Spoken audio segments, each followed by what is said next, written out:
പിതാവിൻ്റെയും പുത്രൻ്റെയും പരിശുദ്ധാത്മാവിൻ്റെയും നാമത്തിൽ ആമേൻ. ഇവിടെ ഇന്ന് ഏപ്രിൽ 3-ാം തീയതി ദുഃഖ വെള്ളിയാഴ്ച.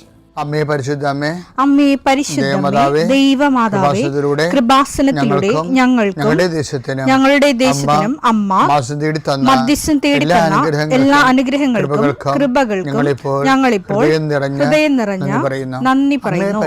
അമ്മേ പരിശുദ്ധമേ, ദൈവമാതാവേ, 2004 ഡിസംബർ 7-ാം തീയതി ഉച്ചകഴിഞ്ഞ് 2:30 കൃപാസനത്തിൽ സംഭവിച്ച അമ്മയുടെ പ്രത്യക്ഷപ്പെടലിനെ കുറിച്ച് തിരുസഭയ്ക്ക് സമർപ്പിച്ചിരിക്കുന്ന പഠനരേഖകളുടെ മേൽ സഭാത്മകമായ പഠനം ആരംഭിക്കുവാൻ ഞങ്ങൾ പ്രാർത്ഥിക്കുന്നു. അമ്മേ പരിശുദ്ധമേ, ഭൂസ്വർലോകങ്ങളുടെ രാജ്ഞിയായ അങ്ങേയ്ക്ക് ഭൗമസംരക്ഷണത്തിനായി പ്രപഞ്ചപ്രകൃതിയെ തന്നെ തിരുസഭ പ്രതിഷ്ഠിക്കുവാൻ ഈ പ്രത്യക്ഷീകരണം വഴി ഇടയാക്കണമേ. പരിശുദ്ധമേ, ജപമാല മാതാവേ, സകല കൃപാസനം പ്രാർത്ഥനയോടും ചേർത്ത് ഞങ്ങളിപ്പോൾ പ്രാർത്ഥിക്കുന്ന ഈ കുടുംബത്തിന്റെ പ്രത്യേക നിയോഗം പറ മക്കളെ.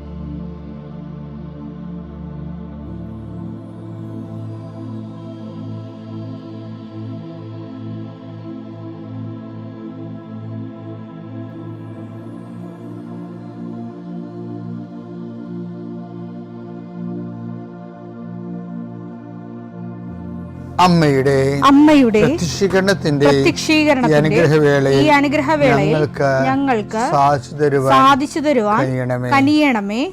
ആമേൻ. വിശ്വാസ പ്രമാണം. സർവശക്തനായ പിതാവും ആകാശത്തിന്റെയും ഭൂമിയുടെയും സൃഷ്ടാവുമായ ദൈവത്തിൽ ഞാൻ വിശ്വസിക്കുന്നു.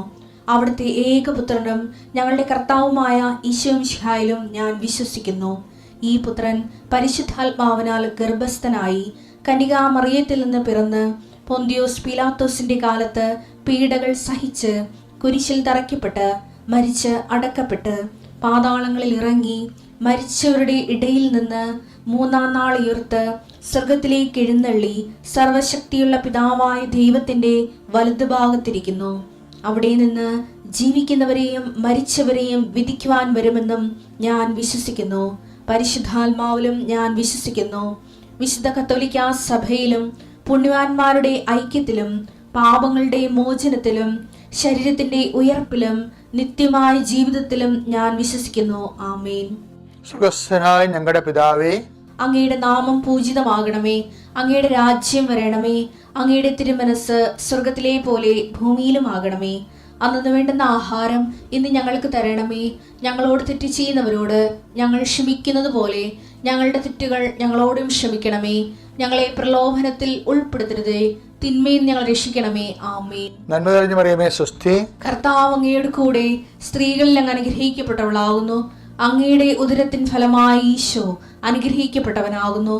പരിശുദ്ധ മറിയമേ, തമ്പുരാന്റെ അമ്മേ, പാപികളായ ഞങ്ങൾക്ക് വേണ്ടി ഇപ്പോഴും ഞങ്ങളുടെ മരണസമയത്തും തമ്പുരാനോട് അപേക്ഷിക്കണമേ. ആമേൻ. കർത്താവേ, നിന്റെ ഉന്നതമായ നാമത്തിൽ ഞാൻ സ്തോത്രം ചെയ്യുന്നു. നീ കുരിശിൽ നിന്റെ ജീവൻ സമർപ്പിച്ച ലോകത്തിൻ്റെ രക്ഷയുടെ ഈ വിശുദ്ധ ദിനത്തെ ജീവിച്ചിരിക്കാൻ കഴിഞ്ഞത്, വീണ്ടും നിന്റെ മരണം പ്രഖ്യാപിക്കാൻ കഴിഞ്ഞത് ഞങ്ങൾ നന്ദിയോട് അനുസ്മരിക്കുന്ന കർത്താവേ. നിന്റെ രക്ഷയുടെ കുരിശ് ഞാൻ ഉയർത്തിക്കൊണ്ട് ആരെല്ലാം തിന്മയുടെ ശക്തികളിൽ അകപ്പെട്ടിട്ടുണ്ടോ, ആരെല്ലാം പാപശാപങ്ങളിൽ വീണിട്ടിട്ട് മുന്നോട്ട് ഗതി കിട്ടാതിരുന്നിട്ടുണ്ട്, യേശുക്രിസ്തുവിൻ്റെ കുരിശിൻ്റെ ശക്തിയാൽ നിന്റെ പാപശാപബന്ധനങ്ങൾ ഈശോ നാമത്തിൽ അഴിഞ്ഞു മാറട്ടെ എന്ന് കൽപ്പിക്കുന്നു. കർത്താവേ, നിന്റെ വിശുദ്ധ പൗരോഹിത്യത്തെ മഹത്വപ്പെടുത്തണമേ കർത്താവേ. കർത്താവെ, സഭയിലുള്ള സാന്നിധ്യം പ്രകടമാക്കണമേ. 40 വർഷം ഞാൻ അർപ്പിച്ച കുർബാനയുടെ യോഗ്യതയാൽ കൃപാസ്ഥാനത്താറെ ജീവനോടെ പ്രത്യക്ഷപ്പെട്ട മാതാവിൻ്റെ മാധ്യസ്ഥത്തിൽ ഇന്ന് പ്രാർത്ഥിക്കുന്ന എല്ലാവരും, ഇന്ന് ഓരോരോ കാര്യങ്ങൾക്കായി യാത്ര തിരിക്കുന്ന എല്ലാവരും, ഓരോരോ വിഷയങ്ങൾ ഫോൺ വിളിച്ച് ചോദിക്കുന്നതും അതിൻ്റെ ഉപായം കണ്ടെത്താൻ ശ്രമിക്കുന്നതും നിങ്ങളുടെ എല്ലാ സംരംഭങ്ങൾ സർവോപരി മുതുകിന് മുഴുവൻ നീര് വന്നിട്ട് ഷർട്ട് പോലും ഇടാൻ പറ്റാത്ത ഒരാളെ പുരുഷനെ കാണിക്കുന്നുണ്ട് കർത്താവ്. ആ മകൻ്റെ മുതുകിന് കർത്താവിൻ്റെ കുരിശിൻ്റെ നിഴൽ വീഴുന്നു. അവനെ കർത്താവ് സുഖപ്പെടുന്നതിന് വേണ്ടി പ്രാർത്ഥിക്കുന്നു.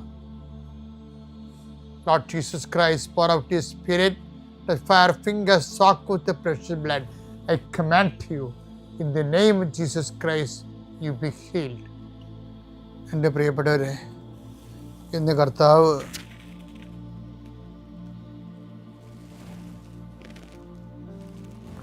നമുക്ക് വേണ്ടി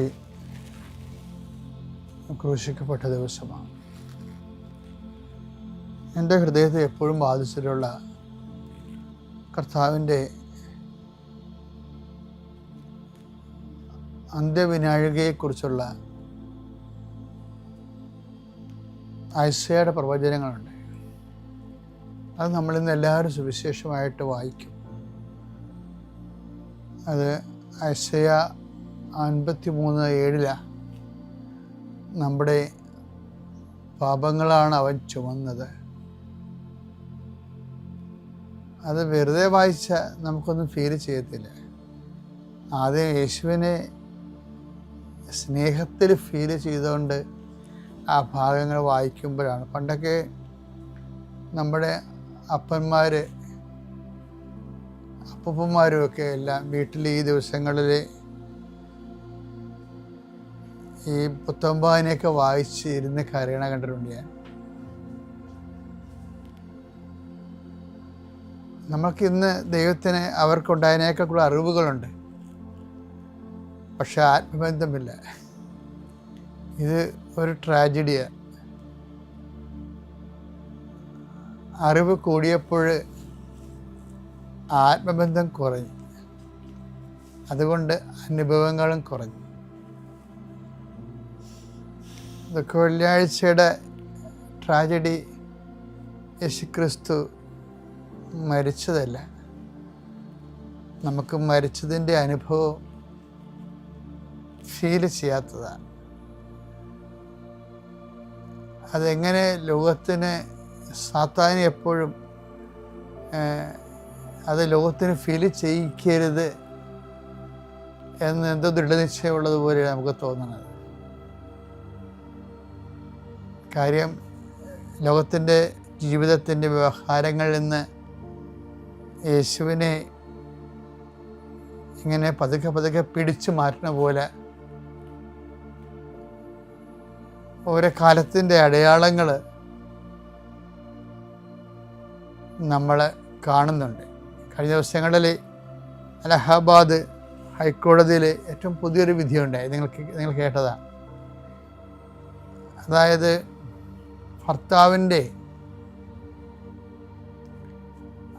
അപ്പനെ അമ്മയെയും സംരക്ഷിക്കേണ്ട ബാധ്യത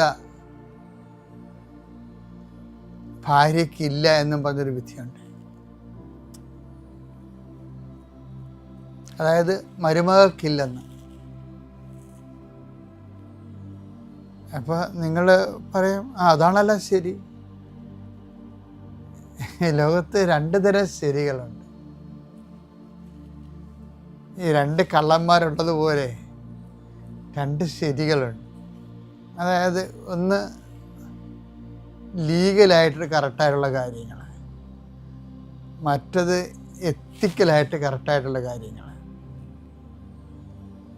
ഇപ്പം മരുമകൾക്ക് ഭർത്താവിൻ്റെ അമ്മയെ അല്ലെങ്കിൽ അപ്പനെ സംരക്ഷിക്കേണ്ട ബാധ്യതയില്ലെന്ന് കോടതിയാണ് പറയണത്. അത് നിയമപരമായൊരു വശമാണത്. ഇപ്പം താഴെ എഴുതി കമൻ്റ് വരുന്നുണ്ട്, ഈ കാലങ്ങളിൽ കഞ്ചാവ് പിടിച്ച ആൾക്കാരും ജഡ്ജിയായിട്ടുണ്ടെന്നും പറഞ്ഞ് വളരെ മോശമായ രീതിയിൽ കമൻ്റ് ചെയ്യുന്നുണ്ട്.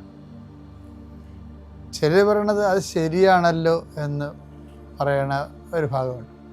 വേറൊരു കമൻ്റ് ഉള്ളത്, അങ്ങനെ അപ്പനെയും അമ്മനെയും ഒക്കെ ഉണ്ടെന്നുണ്ടെങ്കിൽ നിങ്ങൾ വേറെ വീട് വാങ്ങിച്ച്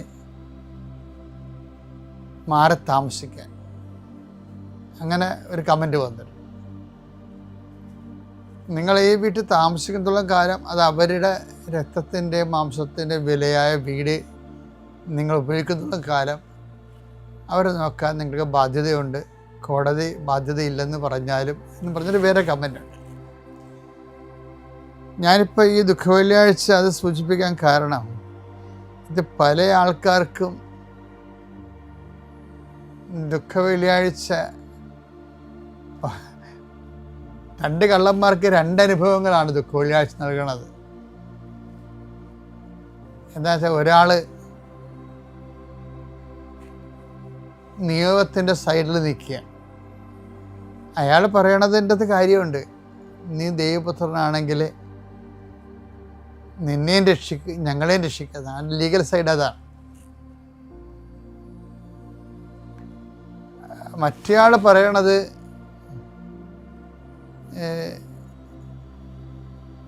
ഞാൻ നിന്നെ അറിയാൻ വൈകിപ്പോയി, എനിക്ക് വേണ്ടി നീ പ്രാർത്ഥിക്കണം. കർത്താവ് ആ പറയുന്നത് ഒരു എത്തിക്സ് ഉണ്ട് ശരിക്കും. കാര്യം ദൈവപുത്രനാണെങ്കിലാണെന്നല്ല ഇയാൾ പറയണത്, ഇടതുവശത്തെ കള്ളൻ. മറ്റേയാൾ പറയണത്, ആണെങ്കിൽ ഞാൻ അപരാധിയല്ലേ, ആ ഒരു പൊസിഷനാണ് അയാൾ ആ വലതുവശത്തെ കള്ളൻ ഡെവലപ്പ് ചെയ്യണത്. ഒരാൾ ലീഗൽ സൈഡ് ഡെവലപ്പ് ചെയ്യുമ്പോൾ മറ്റേയാൾ എത്തിക്കൽ സൈഡ് ഡെവലപ്പ് ചെയ്യുന്നത്. കർത്താവ് തിരിയണത് ആരുടെ നേരെയാണ്? ലീഗൽ സൈഡിൻ്റെ ഒക്കെ അല്ല തിരിയണത്, മറിച്ച് അതിൻ്റെ ധാർമ്മികത നോക്കുന്ന ആളിൻ്റെ അടുത്താണ് തിരിയണത്. കാര്യം ധാർമ്മികത നോക്കുന്നവർക്കാണ് മാനസാന്തരങ്ങൾ ഉണ്ടാകുന്നത്. അതുകൊണ്ട് നീ ഇന്ന് എൻ്റെ കൂടെ പ്രതീക്ഷയിലായിരിക്കുമെന്ന് അവൻ്റെ മാനസാന്തരത്തിന് കർത്താവ് സ്പോട്ടിൽ ഉത്തരം കൊടുക്കുന്നുണ്ട്.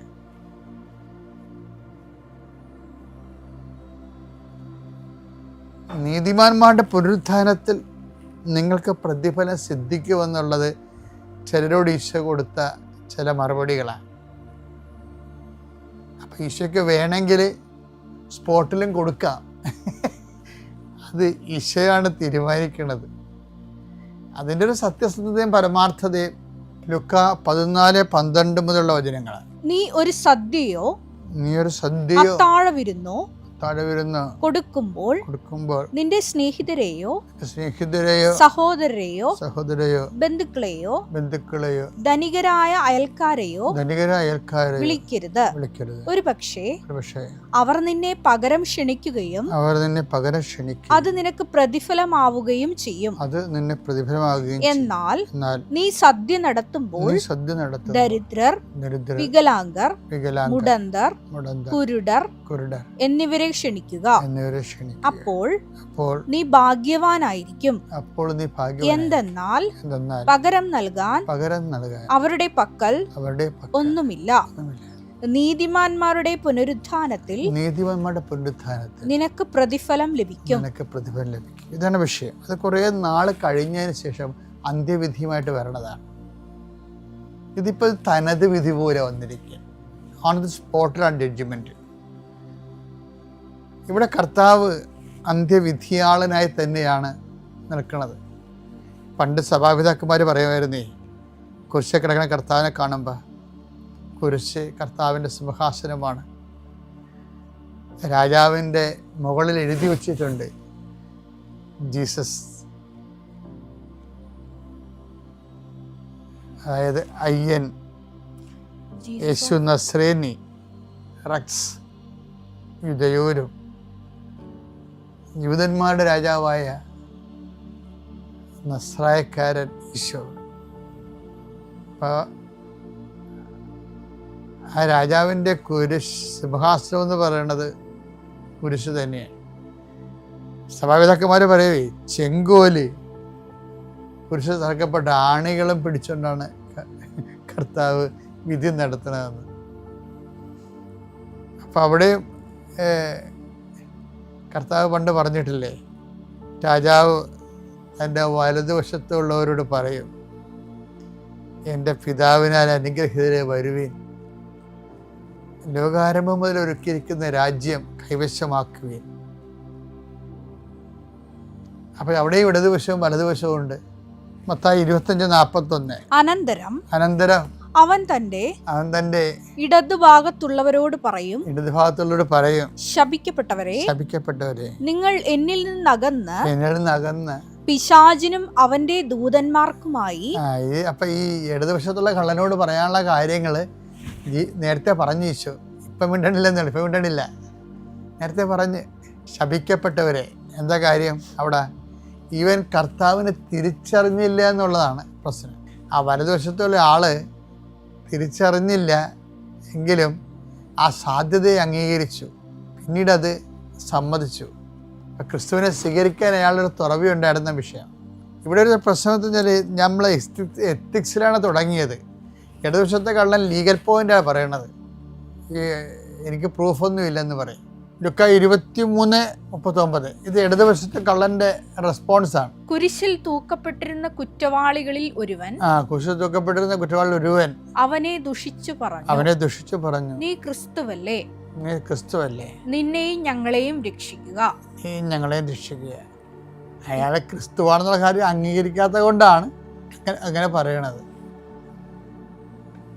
വലതുവശത്തെ കള്ളൻ അംഗീകരിച്ചു, പക്ഷേ ഇടതുവശത്തെ കള്ളനുള്ള ഉത്തരം കർത്താവ് നേരത്തെ കൊടുത്തിട്ടുണ്ട്. അതുകൊണ്ട് അവരോട് കർത്താവ് തൽക്കാലം മറുപടി പറയണില്ല. ഇപ്പം ജഡ്ജി എന്താ പറഞ്ഞത്? ധാർമ്മികമായിട്ട് ഓക്കെയാണ്, പക്ഷേ പേഴ്സണൽ ഫ്രീഡം ഉണ്ടെന്ന് പറയും. അതാണ് അലഹബാദ് കോടതിയിൽ ജഡ്ജി പറഞ്ഞത്. മരുമകൾക്ക് അയാളുടെ പേഴ്സണാണ്, അവർക്ക് അവിടെയുള്ള ഫ്രീഡം ഉണ്ടെന്നാണ് പറഞ്ഞത്. ഒരു ദുഃഖവെള്ളിയുടെ എല്ലാ ശക്തിയും എല്ലാ അതിജീവന അഭിഷേകവും എല്ലാവർക്കും ലഭിക്കട്ടെ എന്ന് പ്രാർത്ഥിക്കുന്നു. പിതാവിൻ്റെയും പുത്രൻ്റെയും പരിശുദ്ധാത്മാവിൻ്റെയും നാമത്തിൽ.